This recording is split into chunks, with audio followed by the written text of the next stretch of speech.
Hello, this is Chloe Blingit, and I'll be presenting on the top 10 best-selling cards in the Pokemon set Destined Rivals. First of all, just going over choosing my top 10. So I choose the top 10 bestsellers. I don't go to like a website and choose their top 10 bestsellers. I calculate that myself. As detailed here, when choosing the top 10, I paid most of my attention to sales volume, market price, and market price changes, trying to strike a balance between these three. In my eyes, the best-selling cards are those that are selling a lot at a relatively high price, considering the card's history and the type of card it is. I sorted my top 10. I didn't actually do this. I sort my top 10 by looking at the top 15 popular in price charting and then the top 15 best-selling on TCG Player.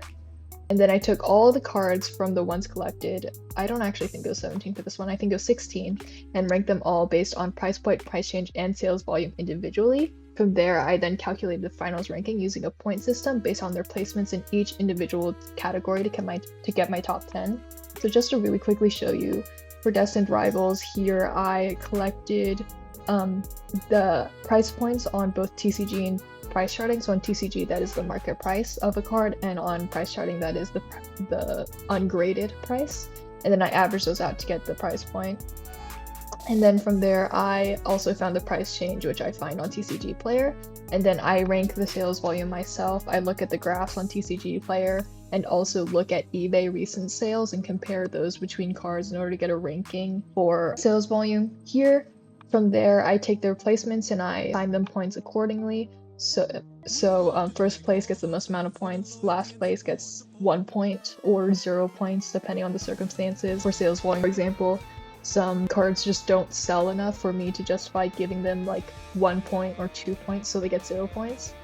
And then from there, they go into this and they go into this equation in which total score is equal to price point plus the amount of points they get from the price point ranking plus the amount of points they get from their price change ranking multiplied by 2 plus the amount of points they get from their sales volume ranking times 4. Sales volume is weighted very heavily to me because in my opinion, if you're not selling, you can't be a bestseller. And from there we get their total score and we sort that in order to get our top 10.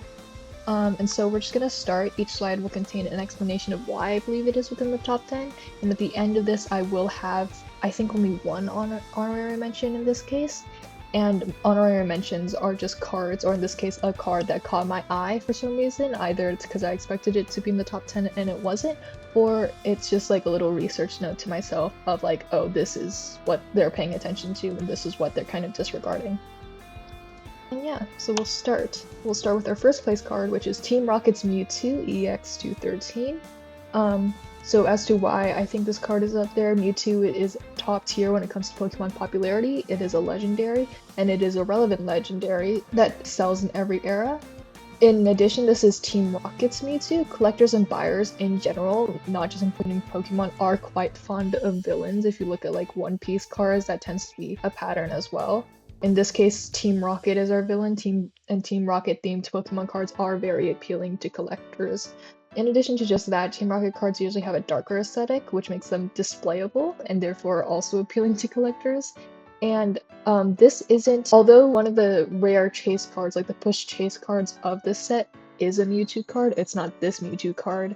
And therefore, because it's not the rarest and most expensive Mewtwo card in this set, it is more affordable and it is more appealing to audiences with like a tighter budget. People who want a Team Rocket Mewtwo card but can't afford the more expensive one will get this one, which is still kind of rare, still of higher value and high quality, but isn't like the most expensive.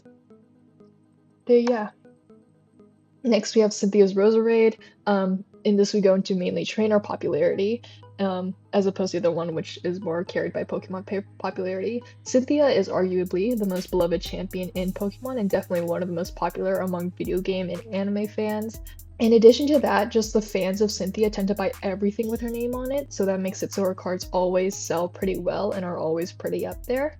In terms of aesthetic, in terms of both Cynthia and the Pokemon, both Roserade and Cynthia have an overall elegant and stylish design, and so they pair very well with each other, and it is expressed very well in this art style, making this an appealing card to fans and collectors. And also, this is just a very high quality full art. Full art cards in Pokemon, the top 10 will basically always be made up of full arts. So full arts are the collectible cards, if that makes sense. So because this is a really nice high quality full art that is I don't think it's on the rare side, but it's just a really nice card. It's very appealing to collectors. The next one, Team Rocket's Meowth. Okay, so this is another kind of Pokemon dependent one in terms of Pokemon popularity, but Meowth is often seen as a mascot for Team Rocket due to the anime. So similar to how Pikachu is kind of a mascot for the Pokemon franchise overall, Meowth is a good second because of his relevance within the anime. And so Team Rocket's Meowth specifically provides nostalgia for fans, making it more popular and considering this card as nostalgia gold, as I've seen people type before. Meow, that's right. As in just this card overall just appeals to fans, especially of the anime. In addition, this is a Team Rocket card. Team Rocket cards usually have a darker aesthetic that makes it displayable. This one has a cuter art style than I think most do. If you look at like the Mewtwo one, it's a little bit more of a traditional art style that matches a lot with the original Pokemon cards as well as just the Pokemon game and the anime. Or we'll go into more Team Rocket cards later. There's a lot of Team Rocket cards. Team Rocket cards usually have a sharper style as well. Sorry, we live next to the street. The cute art style makes this card appealing to collectors who aren't as much of a fan of the usually sharper lines found in Team Rocket's cards. Collectability. Art style also and the popularity of Meowth as a character within the anime also makes this card appealable to not just hardcore collectors, but also casual fans who maybe want to get into collecting or who just want a really nice Meowth card. Cynthia's Garchomp. Cynthia, once again, we have the trainer popularity of Cynthia, but in addition, we also have Garchomp. So anyone who has ever played, I think it's Pearl and Diamond, Pokemon Brilliant Pearl and Shining Diamond, or I don't know if it's the reverse of that. Brilliant Diamond and Shining Pearl. Oh god. Pokemon Diamond and Pearl basically know that Cynthia is like a hard champion. Cynthia's Garchomp specifically is notorious among players of the Pokemon video game for being difficult and therefore being quite popular, and so that makes this specific card very popular among fans.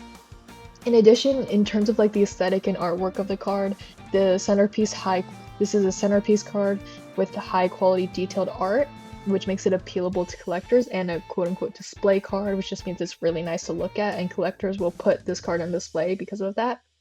This card is also defined as a hyper rare card, which is one of the rarest cards in the set, making it a chase card for a lot of collectors. Back to Team Rocket. This is Team Rocket's Mewtwo 231. This is the push chase card, so I talked about before how the number one card isn't the push chase card. This is the push chase card. And it's also the rarest. Like Cynthia's Garchomp, this is a hyper rare, making it one of the rarest cards in the set and therefore a chase card. This still has the Pokemon popularity of Mewtwo being a top tier Pokemon in terms of popularity and also being a legendary. This has a Team Rocket theming as well, which makes it very collectible with the dark aesthetic and the villain aesthetic. Team Rocket cards in general are quite displayable. I didn't really talk about collectability. I think I kind of did. But Team Rocket cards in general are very collectible. Collectors like to have Team Rocket card collections. Collectors will buy Team Rocket cards simply so that they can have all of the Team Rocket cards, if that makes sense. Another Team Rocket card. Oh my god, I forgot how many there were. Team Rocket's Moltres EX229. So this is Moltres, which is a legendary bird Pokemon from the original Kanto legendary line. So not only is it an original Pokemon from Gen 1, it's also a legendary Pokemon, which makes it high in popularity. We also have the Team Rocket theming, which adds to the collectability and the art style and the aesthetic overall. This artwork is also very appealing overall, being quite detailed. And having that dynamic posing in it and the warmth and the pop of colors that you don't see as much in Team Rocket art, which tend to be a bit darker. This is also a special illustration rare, which is appealing to collectors. It isn't as rare as the hyper rare cards, but it's still a rare card that tend to be of higher quality and better artwork, better quote-unquote artwork, and so that appeals to collectors a lot. We are on, yeah.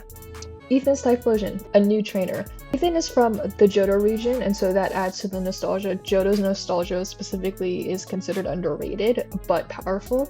Ethan as a trainer just adds on to that, creating an emotional attachment to the card, and so therefore it very much appeals to fans of the anime and the video games. Pokemon popularity also with Typhlosion. Typhlosion is a third evolution starter Pokemon, which makes it relatively popular. Not as popular as like the Gen 1 starter Evos with Charizard and Blastoise, but it's still quite a popular Pokemon because it is a starter. And Typhlosion fans specifically are quite loyal and vocal, meaning that they will just buy Typhlosion cards. Like, Typhlosion fans will buy Typhlosion cards, and so they tend to sell really well.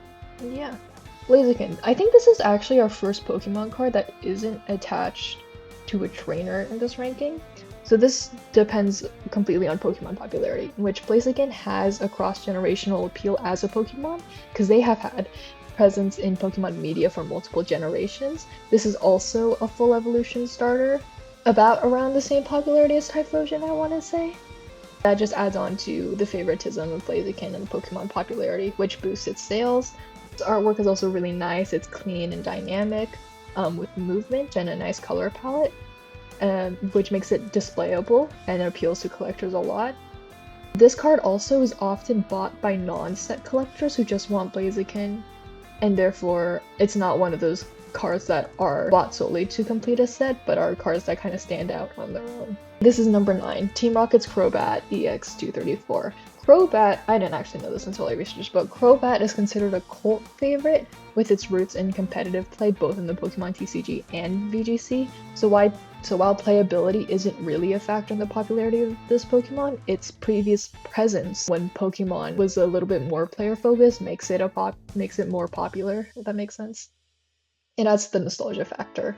Collectability also, this is a Team Rocket card, so you have that collectability factor with collectors wanting Team Rocket themed Pokemon cards just in general. This artwork is also a little different. We've seen the rest of the Team Rocket cards, which tend to be a little bit on the darker side. This card is darker, but it's more vibrant and it has more colors than the usual Team Rocket cards, and so that makes it a standout among the Team Rocket cards. This is also a special illustration rare, which makes it appealing to collectors just because it is a little rarer than other illustration rares or full arts. And this is our 10th place, which is Misty's Lapras 194. So trainer popularity, Misty is a popular trainer, being a part of Ash's original crew at the beginning of the anime, as well as a Gen 1 gym leader, which very much provides a nostalgia. This is also Lapras. Lapras is an overall well-liked Pokemon among fans of the video game due to its design and nature, and attaching it to Misty, the water-type gym leader, also makes it more appealable due to nostalgia. So this is a card that's very much powered by nostalgia, specifically from Gen 1. And now we can move on to our honorary mention. So this honorary mention is a little interesting, because I think this is a little bit more for me than for you, but this is a Team Rocket's Nidoking EX233, and so this is a Team Rocket card. This card was actually originally in the top 10 bestsellers when I was calculating the top 10 like a couple days ago, but as of today, TCG Player, which is where I go to get a lot of my information, a lot of data about a card, had gotten rid of the graph for this card, and because of that, I just couldn't in good faith put it within the top 10. Just because I couldn't double check my data and verify that it is still in the top bestsellers. This is kind of here just to make a note to myself that hey, sometimes TCG player graphs will become unavailable all of a sudden and therefore can be kind of unreliable. But I think it's also a note to us overall that the graphs are constantly changing, even just before I saw the pricing data. It's very interesting that it went down. Some people say that it's because of internal bugs and glitches in the server. But it could also be hey, something in the market just changed drastically, and therefore we don't have the pricing data for it now. And so it's also a reminder that the market is currently moving a lot and changing, and the data that was reliable a couple days ago may not be reliable now anymore. And yeah, I think that's all I have to say about this set and the bestsellers. So this was the top 10 best-selling cards for Destined Rivals. Thank you for listening.